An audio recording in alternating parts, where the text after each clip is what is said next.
समुद्र के किनारे बसे एक छोटे से गांव में एक गरीब लड़का रहता था। उसका नाम था आरव। आरव के पास न तो कोई बड़ा घर था, न जमीन जायदाद।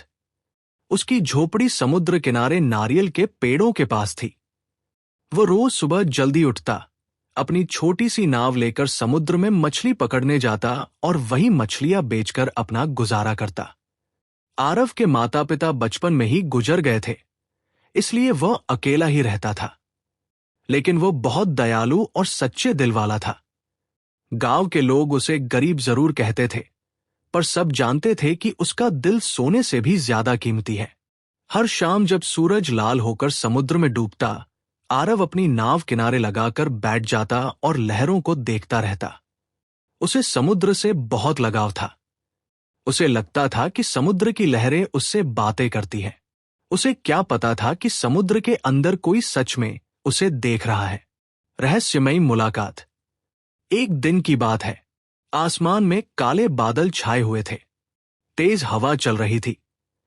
गांव के लोग समुद्र में जाने से डर रहे थे, लेकिन आरव को मछली पकड़नी ही थी, क्योंकि अगर वो उस दिन काम नहीं करता तो उसके पास खाने के लिए भी कुछ नहीं होता। वो अपनी नाव लेकर समुद्र में निकल पड़ा। कुछ देर बाद अचानक बहुत तेज तूफान आ गया। लहरें बहुत ऊंची हो गई। आरव की छोटी नाव लहरों में डगमगाने लगी। आरव डर गया। हे भगवान, मेरी मदद करो, वह चिल्लाया। तभी अचानक एक बड़ी लहर आई और आरव समुद्र में गिर गया। वह डूबने लगा, लेकिन तभी किसी ने उसका हाथ पकड़ लिया। आरव को लगा शायद कोई मछुआरा होगा, पर जब उसने आंखें खोली तो वो हैरान रह गया। उसके सामने एक सुंदर जलपरी थी। उसके लंबे सुनहरे बाल थे, चमकती हुई नीली आंखें और नीचे की ओर मछली की पूंछ। वो बेहद सुंदर थी। आरव ने पहले कभी ऐसा दृश्य नहीं देखा था। जलपरी का नाम। जलपरी ने उसे धीरे धीरे किनारे तक पहुंचा दिया। आरव अभी भी हैरान था। तुम कौन हो? उसने कांपती आवाज में पूछा। जलपरी मुस्कुराई। मेरा नाम मीरा है। मैं समुद्र की जलपरी हूं। आरव की आंखें बड़ी हो गई। जलपरी? सच में? मीरा हंस पड़ी। हां, और मैं कई दिनों से तुम्हें देख रही हूं। आरव चौंक गया। मुझे? मीरा बोली, तुम हर दिन समुद्र से मछलियां पकड़ते हो, लेकिन कभी जरूरत से ज्यादा नहीं लेते। तुम घायल मछलियों को वापस पानी में छोड़ देते हो। तुम्हारा दिल बहुत अच्छा है। आरव थोड़ा शर्मिंदा हो गया। उसने कहा, मैं बस वही करता हूं जो सही लगता है। दोस्ती की शुरुआत। उस दिन के बाद से आरव और मीरा अक्सर मिलने लगे।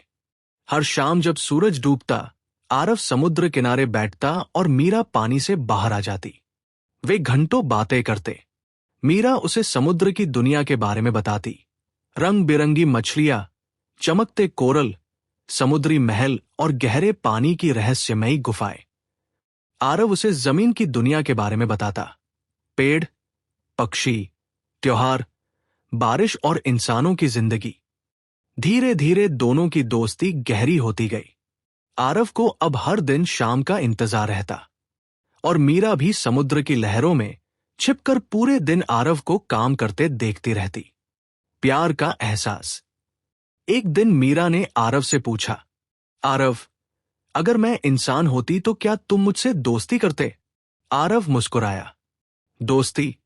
मैं तो शायद तुमसे प्यार कर बैठता। मीरा अचानक चुप हो गई। उसका चेहरा लाल हो गया। आरव को भी महसूस हुआ कि उसके दिल में कुछ बदल रहा है।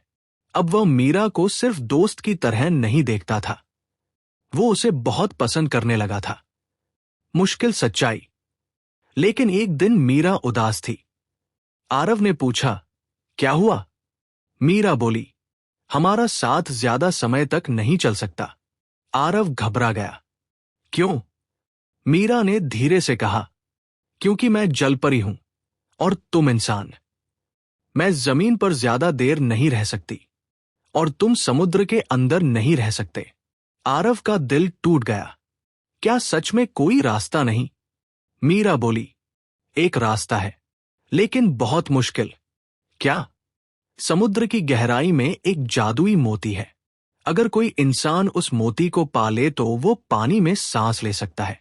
आरव तुरंत बोला, मैं वो मोती ढूंढ लूंगा। मीरा डर गई। नहीं, समुद्र बहुत खतरनाक है। वहां बड़े बड़े राक्षसी जीव रहते हैं। लेकिन आरव ने फैसला कर लिया था। खतरनाक यात्रा। अगले दिन आरव अपनी नाव लेकर समुद्र की गहराई की ओर निकल पड़ा। उसने अपने दिल में बस एक ही बात ठान ली थी, मीरा के लिए मैं कुछ भी कर सकता हूं। वो कई घंटों तक समुद्र में आगे बढ़ता गया। अचानक उसे एक अजीब सी चमक दिखाई दी। वो समुद्र में कूद गया। नीचे गहराई में उसे एक गुफा दिखाई दी। गुफा के अंदर एक बड़ा सीप था। उसके अंदर चमकता हुआ जादुई मोती था। लेकिन तभी एक विशाल समुद्री दानव वहां आ गया। उसकी आंखें लाल थी और दांत बहुत बड़े। आरव डर गया, लेकिन उसने हार नहीं मानी। वह तेजी से तैरकर सीप तक पहुंचा और मोती उठा लिया। दानव उसके पीछे भागा। आरव तेजी से ऊपर तैरने लगा। आखिरकार वो पानी से बाहर निकल आया। दानव वापस गहराई में चला गया। जादुई परिवर्तन। आरव ने वो मोती मीरा को दिया।